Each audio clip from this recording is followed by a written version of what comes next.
I'm Michal Spiegelman from Balanced Moments. I'm a certified professional coach, a Reiki master, and my message is playful transformation. I help people create playful transformation. I help them flip, fly, and dance through life while enjoying the journey and really bringing some ease and lightness into the adventure of life. So today I'm going to talk to you about shifting from doubt and fear to balance and peace. And I know that many times it happens to us, we're all human, right? That we live in fear or we are overwhelmed or something happens and we're just like overstressed and stuff is just piling up. And how do we stop this vicious cycle where we deplete ourselves, when we drain ourselves, and we allow those negative emotions to take over? So I want to tell you a few things, first of all, based on my experience with myself, but also my experience with other people. So many people allow the negative emotions to be present in their life to the point where it really manifests on a physical level. And when it manifests on a physical level, then it's harder to deal with that. And there is a way to identify, to own, to accept the negative emotions as they come up, and to bring some playfulness into the process of healing them and shifting them so that we can really achieve the peace of mind that we want. So the first step is awareness. You really want to be aware about your energetic tendencies, about the way you manage stress, about the way you manage life, really. Because what I see over and over again is that when the negative emotions are coming up, let's say there is something going on, there's some stress involved, so maybe some anger or sadness or overwhelmed or burned out, like I said before, then what happens is that people escape into unhealthy ways of coping with the stress, whatever it is. So I'll give you some examples about how people use unhealthy ways to cope with the physical manifestation of their unhappiness. So some people abuse their body. Some people abuse their spirit. People escape into overdoing, into overspending. People escape into eating a whole cake by themselves or drinking a bottle of wine every day. People escape into cheating on their loved ones. So relationships suffer a lot when we are in this vicious cycle of negative emotions and unhappiness and being dissatisfied with life. And when we're in that place, we don't really see the choices that we have, and there are choices. We can really consciously choose healthy coping mechanisms, and even if we don't know how to cope better, we can learn, we can improve our skills, and we can cope better with the unhealthy way that they cope with life. So when I think about myself, then I used to be a very negative person. My go-to unhealthy coping mechanism was food. You know, I used to eat over it. I also used to take the word over and then really leave it in so many different ways, like overworking, overdoing, overspending, overachieving. I was also overweight, so of course the heavy weight was a symptom that it was just a symptom that really showed how stress manifested on my physical body. It took me years to actually found a program of recovery from food addiction that really helped me. And more than 10 years ago, when I lost 90 pounds and I became healthier than ever before, the weight was just the start of a bigger transformation. And some of the things I've learned or developed is healthy ways to cope with stress and to cope with unhappiness. But then, even years into being a Reiki master and a healer and a life coach and really helping so many people and being in service, I was still very heavy and serious about life. And a few years ago, I changed my message on my website, and I began to speak with people about adding fun and play to life. And my message of playfulness, playful transformation, really gives you permission to bring some playfulness into your life. Because just a minute ago, we spoke about unhealthy ways to cope with the unhappiness, to cope with the negative emotions, to cope with stagnant energy. And really, the goal or the purpose of life is to enjoy. The goal of life is just to really allow ourselves to have fun and feel the joy of life. And many times it's a question of permission giving. We really need to give ourselves permission to enjoy.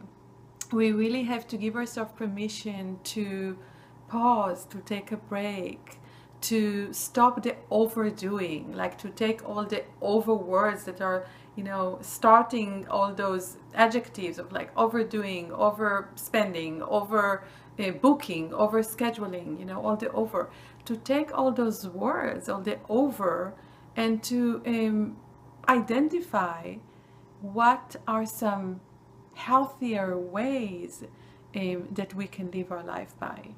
And like I said, playfulness is a big part of it. So the first step, and that's what I'm going to really bring to you today, is awareness. You want to be aware, you want to really identify what is going on in your life, what are some of your unhealthy ways of managing stress, what are some of your unhealthy ways of coping with the unhappiness. So it's almost like a little reality check for you. First, you need to think about those negative emotions or the stagnant energy, areas in life when you feel stuck, and try to identify the emotions. What is it for you? Is it overwhelm? Is it stress? Is it burnout? Is it fear or anxiety? So many people that I meet for years, they live in fear and they really allow their anxiety to be so dominant that it controls everything in their lives. So what is it for you? If you had to really narrow down your dissatisfaction and to find 2 or 3 emotions that present your unhappiness, what will be your words? What are your way of being unhappy?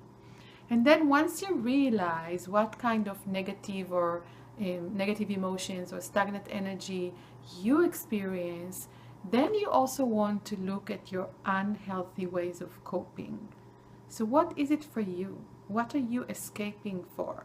I mentioned a few unhealthy coping mechanisms earlier, and there are a few I didn't mention that I actually see them a lot with people. For example, isolating. For some people, it's simply isolating, being by themselves. For other people, especially in the last few years, it is actually being addicted to social media or being addicted to their phone. I often hear it from people that when I talk to them about creating a night routine and a morning routine, something to start your day, to end your day with, they would say to me, yes, my night routine is taking my phone with me to bed and just texting and Facebooking and just being really connected to technology, which is the last thing they do before they close their eyes. And that, of course, is unhealthy, and we all know that.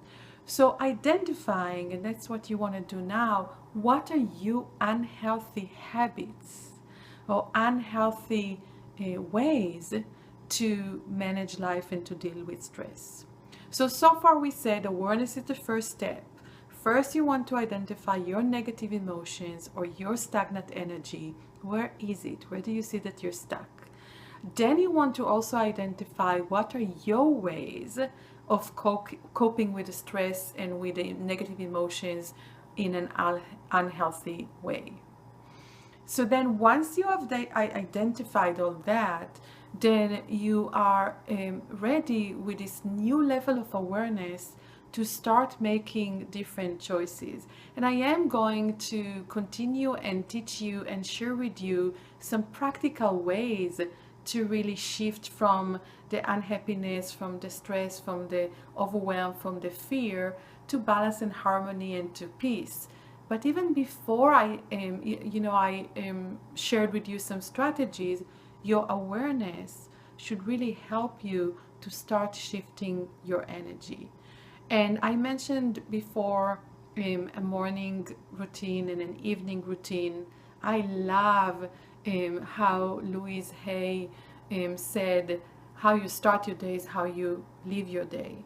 So even if you just start by paying attention to how you start your day and paying attention to how you end your day, this is a very good way to start, because you want to pay attention to some unhealthy habits that you have either when you start your day or when you end your day.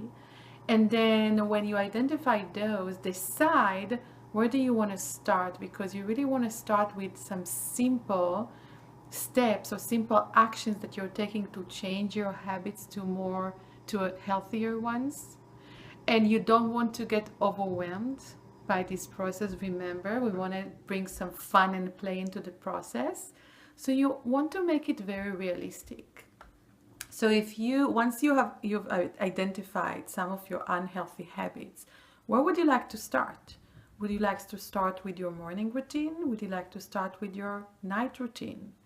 Maybe for you, the first habit that you want to change is the taking your phone to bed and being connected to social media. Maybe for you it will be something as simple as 15 minutes before bed to have like a no technology rule and to meditate. Or if you don't like meditation, maybe for you it will be like 30 minutes before you get to bed to read a book.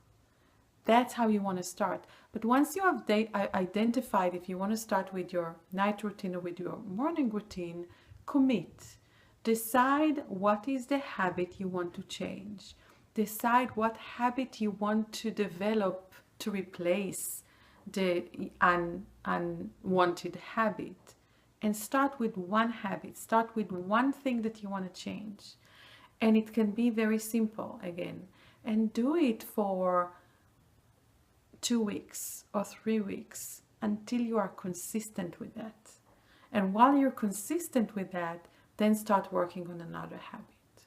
So in order for you to be successful with that, there is something you can do that will be very helpful for you, which will be to really develop the right attitude and then shift your energy. And I like to call it raising your vibration so you can be in an uplifted place. So I don't want to overwhelm you today. I'm going to create another video where I tell you more about raising your vibration and some fun ways to bring some more playful transformation to your life. But right now, just follow the steps that I shared with you today. Get some awareness, identify your unhappiness, your negative emotions, identify your unhealthy mechanisms and or ways to cope. Identify your morning habits or night habits, how you start your day and how you end your day, and make a commitment to take one of those habits and change them. And I invite you to be in a conversation with me. I really would love to help you. So my email is info@balancedmoments.com, and that's info@balancedmoments.com. I love being in conversation with people. I'm very passionate about helping people to create playful transformation. And until the next time, I wish you all the best, and remember to add fun and play to life.